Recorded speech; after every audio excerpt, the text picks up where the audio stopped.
अऊज़ुबिल्लाहि मिनश्शैतानिर्रजीम बिस्मिल्लाहिर्रहमानिर्रहीम रब्बि इश्रह ली सदरी व यस्सिर ली अमरी वहलुल उक़दतम मिन लिसानी यफ़क़हू क़ौली। आज का जो हमारा टॉपिक है वो transmission of radio waves through space. Radio waves के ज़रिए जो है वो हमने स्पेस के ज़रिए जो है वो रेडियो वेव्स की सूरत में ट्रांसमिशन इंफॉर्मेशन को एक जगह से दूसरी जगह जो है वो ट्रांसमिट जो कर रहे थे, उसमें हमारा आगे आता है सेल फ़ोन। सेल फ़ोन का क्या काम होता है? सेल फ़ोन की अगर बात करें तो ये हमारे पास जो अभी वाला सेल फ़ोन मौजूद है, इस सेल फ़ोन की बात नहीं हो रही। सेल फ़ोन जो पुराने ज़मानों में बल्कि अभी भी बाज़ जगहों पर जो है वो इस सूरत में जो बटनों वाला मोबाइल होता है वो हमारे पास मौजूद होता है। अब इसका काम क्या होता है कि इससे इसका काम ये है कि हमें अगर कोई भी इमरजेंसी हो गई है तो हमने फ़ौरन से नंबर मिलाना है और नंबर मिला के कॉल करनी है और कॉल करके जो है वो हमने किसी दूसरे बंदे को इन्फॉर्म कर देना है कि ये हमारा मैसेज है, इस तरह की इमरजेंसी हो गई है और हमने आपको इन्फॉर्म कर दिया है। अब हमारी नज़र में वो सिर्फ़ एक कॉल लगती है। हमें लगता है कि हम डायरेक्टली जो है वो फ़ोन कान के साथ लगाते हैं और अगले बंदे के साथ जो है वो जब पिक करता है तो कनेक्ट हो जाती है और हम बात कर लेते हैं। बल्कि इस सारे प्रोसेस के दौरान भी एक पूरे का पूरा सिस्टम जो है वो चलता है, एक पूरे का पूरा प्रोसेस चलाया जाता है। आप जब एक कॉल को लगाते हैं हम जब एक कॉल को लगाते हैं तो उस कॉल को लगाने के बाद एक पूरे का पूरा प्रोसेस स्टार्ट किया जाता है और वो पूरे का पूरा प्रोसेस जो है वो कंप्लीट होने के बाद हमारी कॉल जो है वो अगले बंदे तक पहुंचाई जाती है। अब ये जो सेल फ़ोन होता है या मोबाइल फ़ोन होता है, ये भी एक किस्म का यूँ समझ लें जैसे एक रेडियो है और रेडियो के ज़रिए हम दो लोग जो हैं वो दो मुख्तलिफ़ जगहों पर बैठकर एक दूसरे से बात कर रहे हैं। अब इसमें क्या होता है कि आपका जो मोबाइल फ़ोन होता है उसके अंदर ही रेडियो ट्रांसमीटर और रिसीवर लगा होता है। जो हमने पिछले लेक्चर में वो ट्रांसमीटर और रिसीवर की बात की थी कि एंटीनास पर मुश्तमिल होता है और ये सारी चीज़ें। तो उसमें ये मोबाइल फ़ोन के अंदर ही वो रेडियो ट्रांसमीटर और रिसीवर लगा होता है, उसमें से कोई तार हमें यहाँ से बाहर निकालने की ज़रूरत नहीं पड़ती। अब उसका क्या होता है कि जैसे ही बल्कि ये सारा किन-किन चीज़ों पर मुश्तमिल होता है, एक पूरे का पूरा नेटवर्क सिस्टम होता है जिसमें सेल्स होते हैं, बेस स्टेशंस होते हैं, मोबाइल स्विचिंग सेंटर्स होते हैं और ये सारे का सारा एक कॉल मिलाने के बाद एक कॉल मिलाने की वजह से ये सारे के सारे जो हैं ये अलर्ट हो जाते हैं, एक्टिव हो जाते हैं। अब होता क्या है कि यहाँ से अगर कॉलर ने कॉल लगाई है। अब वो कॉल जैसे ही लगाएगा तो उसका जो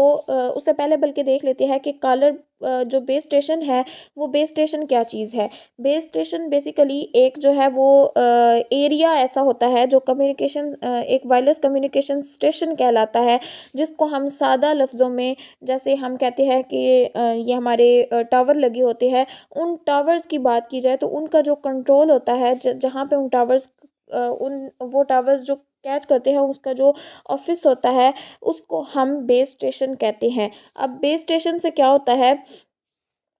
कि बेस स्टेशन से वो कन्वर्ट किया जाता है वो इन्फॉर्मेशन जो है वो मोबाइल स्विचिंग सेंटर तक भेजी जाती है। अब मोबाइल स्विचिंग सेंटर जो है वो क्या होता है? सबसे पहले है बेस स्टेशन। बेस स्टेशन क्या है कि एक जो भी जो है वो बेस स्टेशन बिलफ़र्ज़ वो टावर है हमारे पास और उस टावर का जो एक टावर की अगर हम बात करें तो वो एक सेल कहलाएगा और जब वो ढेर सारे टावर्स जो हैं वो किसी एरिया में मिल जाते हैं तो उसको हम क्लस्टर कहते हैं। अब क्लस्टर के बाद जो अब उस क्लस्टर में मौजूद जितने भी बेस स्टेशंस हैं, जितने भी टावर्स हैं, उनको कनेक्ट किया जाता है मोबाइल स्विचिंग सेंटर से। जो बड़े ऑफ़िसेज़ होते हैं, जो एरियाज़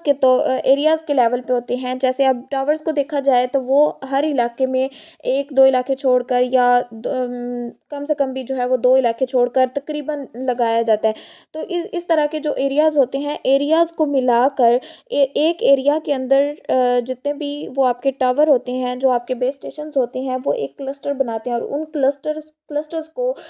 जो है वो जो बेस स्टेशंस होते हैं वहाँ पे लैंडलाइन के ज़रिए मोबाइल स्विचिंग सेंटर के साथ कनेक्ट किया जाता है।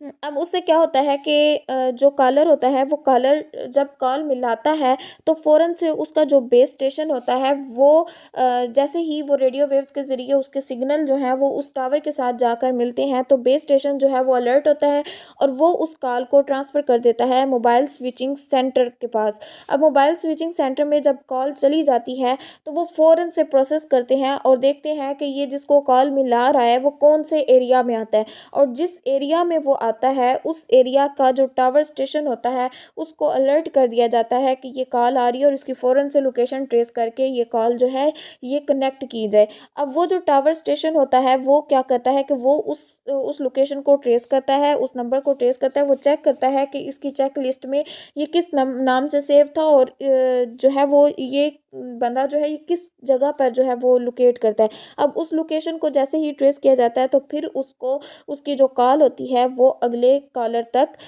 जो रिसीवर होता है उस तक जो है वो कनेक्ट की जाती है।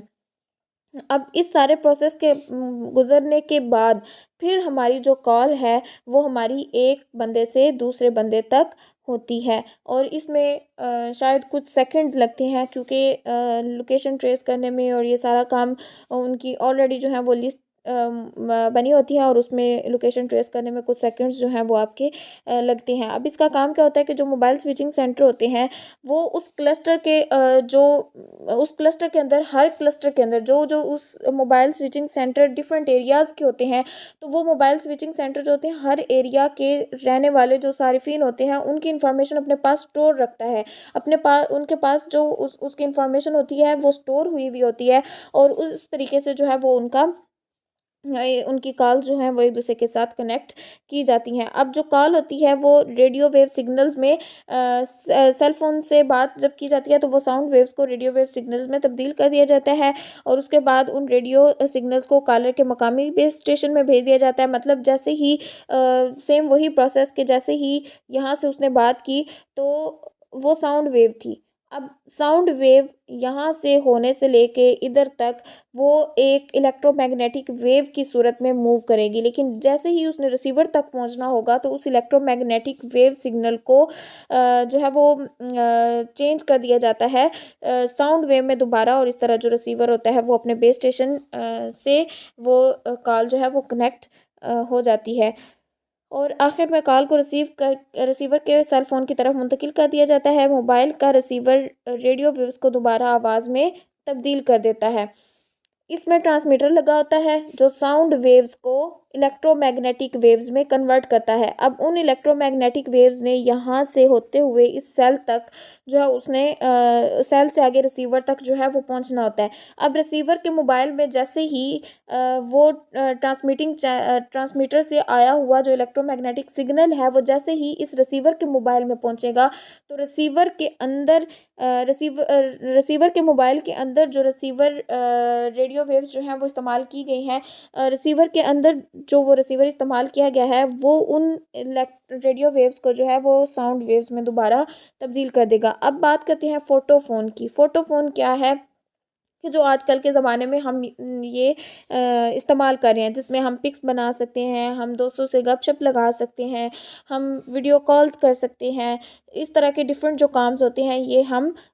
इस तरह के जो डिफरेंट वर्क होते हैं वो हम कर सकते हैं। अब क्या होता है कि इसमें भी रेडियो वेव जो है उसी का ही इस्तेमाल किया जाता है। बेसिकली इसकी जो कंस्ट्रक्शन है, इसका जो प्रोसेस है उसी को अपडेट कर कर इसको बनाया गया फ़ोटोफ़ोन को। अब इसको अपडेट करके इसमें थोड़ी बहुत चेंजिंग की गई है, जिसमें अब क्या चीज़ शामिल कर दी गई है कि तस्वीरें जो है वो हम एक दूसरे को भेज सकते हैं। दोस्तों और घर के अफराद की तस्वीर और फ़ोन नंबर्स को इस्तेमाल करते हुए आप उनकी तस्वीर को पैड की मदद से प्रेस करके कॉल कर सकते हैं। लिहाजा हम फ़ोटो फ़ोन पर अपने अजीज़ों या दोस्तों के बातचीत के दौरान उनको देख भी सकते हैं, जिसको हम कह सकते हैं कि हम वीडियो कॉल भी कर सकते हैं। तो आज का लेक्चर आपका इतना ही था। अपना ख्याल रखिएगा। अल्लाह हाफ़िज़।